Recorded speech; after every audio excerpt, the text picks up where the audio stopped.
बहुत समय पहले एक राजा और रानी रमणी पर्वतीय क्षेत्र में रहते थे। उनकी बेटी यानी राजकुमारी बहुत ही सुंदर थी। जब उसका जन्म हुआ था तब माता पिता ने उसका भविष्य जानने के लिए राज ज्योतिषी से सलाह ली थी। राज ज्योतिषी ने बताया था कि राजकुमारी भाग्यशाली है और ऐसा ही हुआ।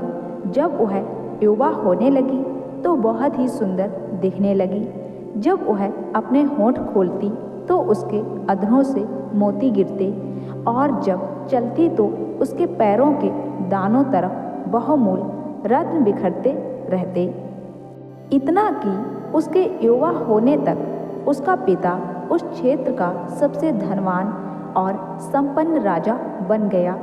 राजकुमारी का एक और विशेष गुण यह था कि वह सोने की एक माला धारण किए रहती थी जो जन्म से ही उसके गले में थी। जब उसके बारे में माता पिता ने राज ज्योतिषी से पूछा था तो उन्होंने बताया था कि यही माला इसका जीवन है।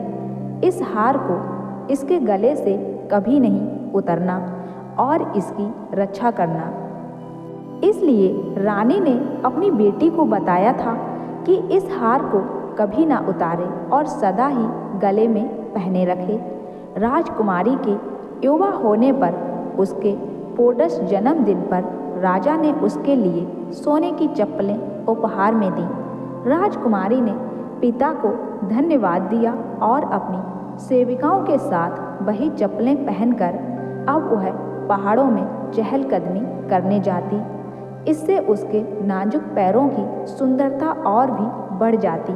एक दिन राजकुमारी अपनी सेविकाओं के साथ पहाड़ पर बने महल के आसपास जंगली फूल चुन रही थी कि उसका पैर फिसल गया। उसके एक पैर की चप्पल बहुत नीचे खड़ी ढलान से नीचे गिर गई। राजकुमारी ने अपने परिचारकों को ढूंढने के लिए भेजा। कुछ समय बाद वे लौटे मगर उनको वह सोने की चप्पल न मिल पाई। जब राजा को यह सूचना मिली तो उन्होंने घोषणा की कि जो भी इस चप्पल को ढूंढकर लाएगा उसे अच्छा खासा इनाम मिलेगा। राजकुमारी के एक पैर की चप्पल ढूंढने की बहुत कोशिश हुई मगर कोई नहीं ढूंढ पाया। कुछ समय बाद समतल प्रदेश का एक युवा राजकुमार उन पहाड़ों से गुजर रहा था कि उसके जंगल के बीच राजकुमारी की वह चमकती हुई चप्पल मिल गई। उसने यह चप्पल उठाई और अपने महल में पहुंचकर अपनी माँ को दिखाई। माँ ने कहा, बेटे, यह अवश्य किसी सुंदर राजकुमारी की चप्पल है। यदि यह चप्पल इतनी सुंदर है तो वह कितनी सुंदर होगी। उन्होंने सभी दिशाओं में अपने दूत भेजे। वे पता लगाएं कि यह खोई हुई चप्पल किसकी होगी।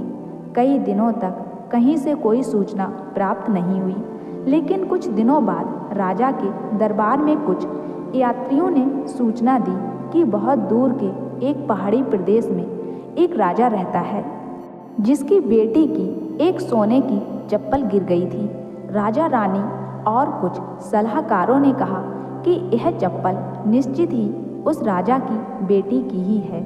रानी ने अपने बेटे से कहा, बेटा, अब तो यह निश्चित है कि यह सोने की चप्पल दूर के उस पहाड़ी राजा की पुत्री की है। इसलिए तुम उसके महल तक यह चप्पल लेकर जाओ। यदि वह तुम्हें सोना चांदी या धन इनाम के तौर पर दें तो स्वीकार नहीं करना, बल्कि उनकी बेटी का हाथ मांगना। राजकुमार ने वैसा ही किया जैसा उसकी माता ने कहा था।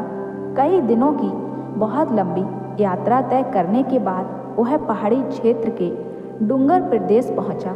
वह राजा से मिला और कहा, मुझे आपकी बेटी की यह चप्पल मिल गई है, वही लौटाने आया हूँ। राजा प्रसन्न हुए और पूछा, आपको क्या इनाम चाहिए? मैं आपको घोड़े दूँ, चांदी दूँ, सोना दूँ, क्या दूँ?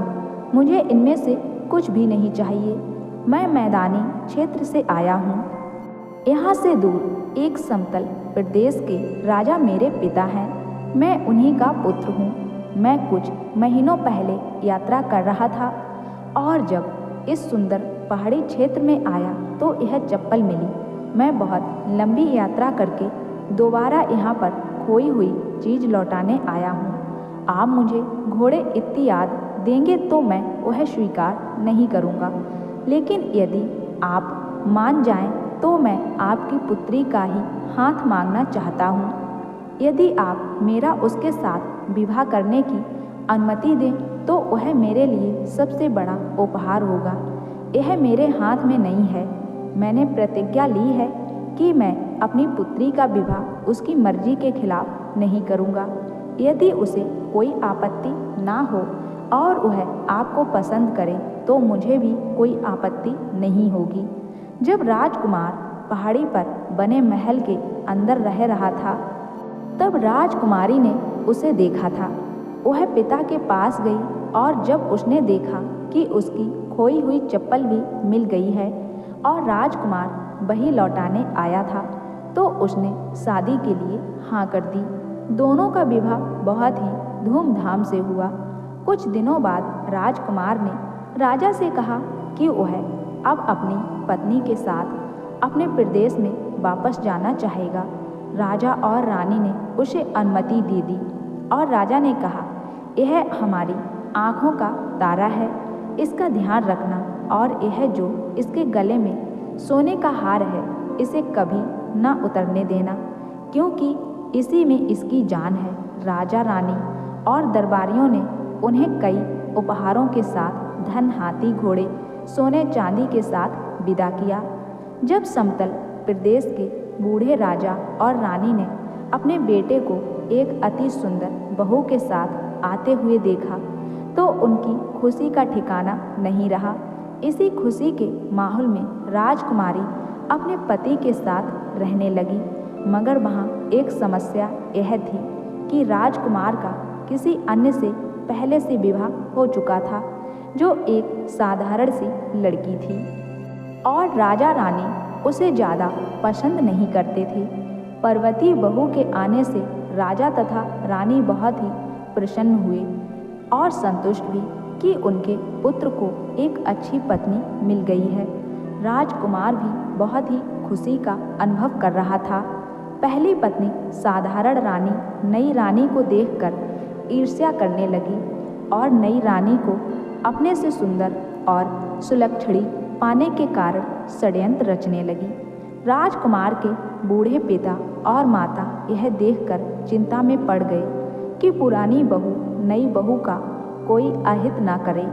इसलिए उन्होंने नई बहू, जिसका नाम सुधा था, अपने पास बुलाया और कहा कि उसे पुरानी बहू से होशियार रहना चाहिए। मगर सुधा ने कहा, वह तो मेरी बहन जैसी ही है, मुझे उससे क्या डरना। मैं उसे प्यार करती हूँ, इसलिए वह भी मुझे प्यार करती होगी। राजा रानी सुधा के सद्विचार सुनकर और भी प्रसन्न हो गए, मगर वे पुरानी बहू के स्वभाव से परिचित थे। कुछ महीनों तक सब ठीक ठाक चलता रहा, मगर एक दिन अचानक राजकुमार को दूर देश की यात्रा के लिए जाना पड़ा। वह सुधा को साथ नहीं ले जा सकता था, इसलिए उसने अपने माता पिता से कहा कि उसकी पत्नी का ध्यान रखें और देखते रहें कि पुरानी बहू कोई शरारत ना करे। राजकुमार के जाने के बाद पहली बहू नई बहू सुधा के कमरे में गई और बोली, हमारे पति छोटे राजा हैं तो इसलिए दूर देश की यात्रा पर गए हैं। वह तो तुम्हारे पास ही ज़्यादा समय बिताते थे। तुम सुंदर हो और पहाड़ी प्रदेश की राजकुमारी हो, वे तुम्हें बहुत प्यार करते हैं। हम दोनों तो बहनें जैसी हैं, इसलिए हमें आपस में मिलकर रहना चाहिए। मैं तुम्हारे पास आती रहूँगी, तुम भी मेरे पास आती रहना। इस पर सुधा ने कहा कि उसे उससे मिलना अच्छा लगेगा और वह उसे अपने गहने और कीमती चीज़ें दिखाने लगी जो वह अपने पिता के यहाँ से लाई थी। तभी पुरानी बहू ने कहा, मगर यह क्या है? तुम यह सोने की माला सदा ही पहने रहती हो। यह माला मेरी रक्षक है, मेरा जीवन है, इसलिए सोने के दानों से बना यह हार मैं सदा ही पहने रहती हूँ। जब पुरानी बहू ने यह सुना तो वह मन ही मन बहुत प्रसन्न हुई और सोचने लगी कि कैसे इस हार को चुरा लें। स्वयं तो चुरा नहीं सकती, इसलिए अपने कमरे में पहुंचकर उसने अपनी विश्वसनीय सेविका को बुलाया और उससे कहा, आज रात तुम किसी भी तरह सुधा के कमरे में चली जाना और उसके गले से उसका हार जो वह सदा पहने रहती है वह उतार लेना। फिर उस हार को अपने गले में पहनना। जैसे ही वह हार सुधा के गले से उतरेगा वैसे ही वह प्राणहीन हो जाएगी। सेविका ने अपनी स्वामिनी के आदेश का पालन किया। वह रात को नई बहू के कमरे में गई। जब नई बहू सुधा गहरी नींद में सो रही थी तब उसने उसके गले से वह हार उतारा और अपने गले में डाल लिया। हार के निकल जाने के साथ ही सुधा के शरीर से प्राण भी निकल गए। अगली सुबह बूढ़े राजा और रानी अपनी प्यारी बहू को देखने उसके कमरे की तरफ गए। उन्होंने देर तक दरवाज़ा खटखटाया मगर किसी ने दरवाज़ा नहीं खोला। फिर उन्होंने अंदर जाकर देखा तो सुधा को लेटे हुए पाया। उसका शरीर ठंडा पड़ा था, चेहरे का रंग सफ़ेद था, ना जीवित ना मरी हुई परंतु बेसुध थी। उन्होंने दरवाजे के बाहर सोए हुए परिचारकों से पूछा कि क्या उन्होंने किसी को यहाँ आते हुए देखा है और क्या वह रात को बीमार तो नहीं हो गई थी। उन्होंने कहा, ना तो कोई आया था और ना ही वह बीमार सी दिख रही थी। उन्होंने उसी समय राजवैद्य को बुलाया मगर उसने कहा कि बहू के शरीर में प्राण ही नहीं है, वह मृत है। राजा और रानी अत्यंत दुखी हुए। वे दोनों शोक में डूब गए और उन्होंने राजकुमार के आने तक मृत शरीर को राजमहल के पास ही एक मंडप में रखवा लिया ताकि राजकुमार के आने पर संस्कार आदि करवा सकें। उन्हें अब राजकुमार के आने की प्रतीक्षा की कि कहीं शरीर सड़ न जाए, लेकिन ताज्जुब था कि शरीर में कोई परिवर्तन नहीं हुआ, ना किसी प्रकार का क्षय। इसलिए राजा और रानी हर रोज मंडप के पास जाते और अपनी प्यारी बहू का शांत चेहरा देख आते। कुछ दिनों बाद राजकुमार लौटा। उसे मंडप के पास ले जाया गया। सुधा का चेहरा वैसा ही सुंदर था जैसे पहले था, होंठ भी वैसे ही, चेहरे पर वही लाली। लगता था कि जैसे वह सोई हुई हो। टूटे हुए दिल से राजकुमार अपनी सुंदर पत्नी को देखता रहा। उसको देखकर लगता था कि कहीं पत्नी के शोक में वह मर न जाए। वह अपने भाग्य को कोस रहा था कि क्यों उसे दूर के प्रदेश की यात्रा पर जाना पड़ा। ना वह जाता, ना वह इसके अंतिम क्षणों और अंतिम संवाद से वंचित रहता। वह पूरा दिन मंडप के सामने विलाप करता रहता। संध्या के समय उसे महल की ओर ले जाया गया, तब भी वह जाने से इनकार करता रहा और अपनी पत्नी की ओर देखते हुए कहने लगा, शायद यह तुम्हारे अंतिम दर्शन है। ना जाने कल मैं रहूं या ना रहूं। मेरी मनोरम प्यारी पत्नी, मेरी सुधा। बूढ़े राजा और रानी को लगा शायद उनका बेटा राजकुमार पागल ना हो जाए या उसकी भी मृत्यु ना हो जाए। इसलिए उन्होंने उसे दूसरे दिन मंडप की ओर जाने से रोक दिया। जिस सेविका ने सुधा के गले से हार उतारा था और अपने गले में पहना था, वह शाम को सोते समय वह हार तभी अपनी चूड़ियाँ आदि उतारती और अगली सुबह फिर पहन लेती। जब नींद से जाग जाती, जब शाम के समय वह सोने का हार उतारती थी, उस समय सुधा के शरीर में प्राण शक्ति जागृत होती, वह जीवित हो जाती। जब सेविका वह हार फिर से पहन लेती तो सुधा फिर से मृत सी पड़ी रहती। लेकिन यह बात कोई नहीं जान सका, क्योंकि राजा और रानी दिन में आते और फिर चले जाते। वे समझ नहीं पाते कि क्या करें। यह उनकी प्यारी बहू का क्या हाल हो गया। बेटे को कैसे संभालें, संस्कार करवाएं या नहीं। वे बूढ़े राजा रानी कोई निर्णय नहीं ले पा रहे थे। जब सुधा पहली बार रात के समय जागृत हुई, वह पहले तो डर गई, मगर फिर समझ गई कि उसके गले का हार चुराया गया है। उसने सोचा कि सुबह होते ही वह महल में घुस जाएगी और अपना खोया हुआ हार ढूंढकर पहन लेगी।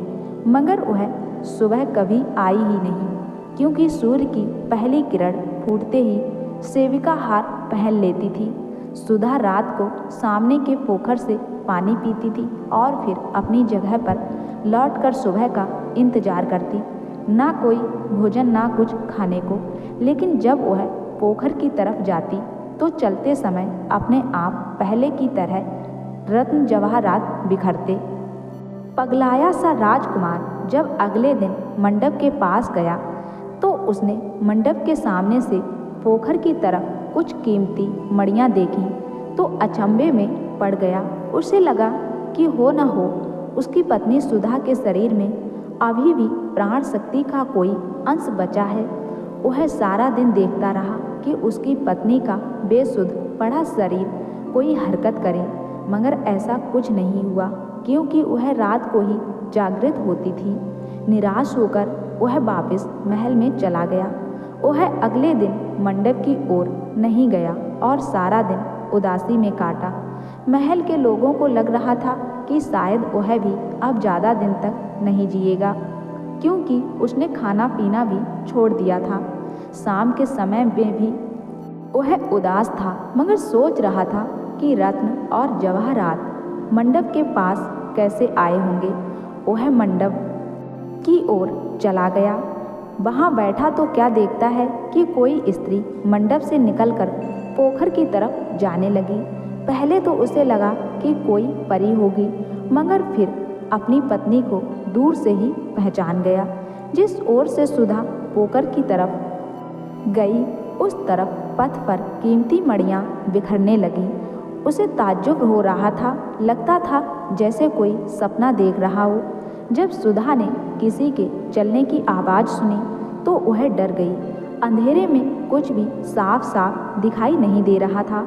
फिर राजकुमार ने पुकारा, सुधा, मैं तुम्हारा पति हूँ। सुधा ने आवाज़ पहचानी और मंडप के पास आई, जहाँ दीप जल रहा था। दोनों ने एक दूसरे को देखा। सुधा ने कहा, नहीं, आप सपना नहीं देख रहे हैं। इस समय मैं जीवित हूँ, मैं ही आपकी सुधा हूँ, मगर दिन में मर जाती हूँ। आपके जाने के बाद किसी ने मेरा जीवन हार चुराया है। राजकुमार ने उसके गले की तरफ देखा तो वहाँ वह हार था ही नहीं, जिसकी सुधा के माता पिता ने रक्षा करने को कहा था। वह वही मंडप पर उसके साथ बैठा रहा और कहा, तुम चिंता मत करो, मैं वह हार ढूंढकर कल तुम्हारे पास आऊँगा। मैं पूरे महल की तलाशी लूँगा। वह सारी रात वहाँ बैठा रहा और सुबह होने से पहले महल में वापस आ गया। महल में पहुँचते ही राजकुमार ने सभी नौकरों और परिचारकों को बुलवाया। जब उसके सामने सब पेश हुए, जैसे ही उसने सेविका के गले में सुधा का जीवन हार देखा, वैसे ही उसने रक्षकों से कहा कि वे सेविका को कारागार में डाल दें। सेविका डर गई और उसने सब कुछ बताया। उसने बताया कि कैसे पहली बहू ने उसे यह चोरी करने के लिए आदेश दिया था। यह सब सुनने के बाद राजकुमार ने दुष्ट महिला बुरी पत्नी को भी जीवन भर के लिए कारागार में डालने का आदेश दिया। सेविका और उसकी स्वमामिनी दोनों को कारागार में भिजवाने के बाद राजकुमार अपने बूढ़े माता पिता के साथ हार लेकर मंडप की ओर गया। सुधा के गले में सोने का हार पहनाते ही उसकी प्राण शक्ति लौट आई और खुशी खुशी सभी महल की ओर लौट आए। बूढ़े राजा और राजमाता की आंखों में नई चमक लौट आई कि उनके बेटे का उजड़ा संसार फिर से बस गया। यह खबर पूरे राज्य में फैल गई। चारों तरफ खुशियाँ मनाई जाने लगीं। उसके बाद बूढ़े राजा रानी और उनका बेटा बहुत सुख से रहने लगे। तो दोस्तों, इसीलिए कहते हैं कि कभी किसी से ईर्ष्या नहीं करनी चाहिए। ईर्ष्या का फल हमेशा गलत ही होता है। दोस्तों, यह कहानी पसंद आई हो तो मेरे चैनल को सब्सक्राइब जरूर कर लेना, साथ ही बेल आइकन को प्रेस करके ऑल पे क्लिक कर देना, जो ऐसी ही खूबसूरत कहानी आपको सबसे पहले मिल जाए। और वीडियो को लाइक शेयर ज़रूर कर देना।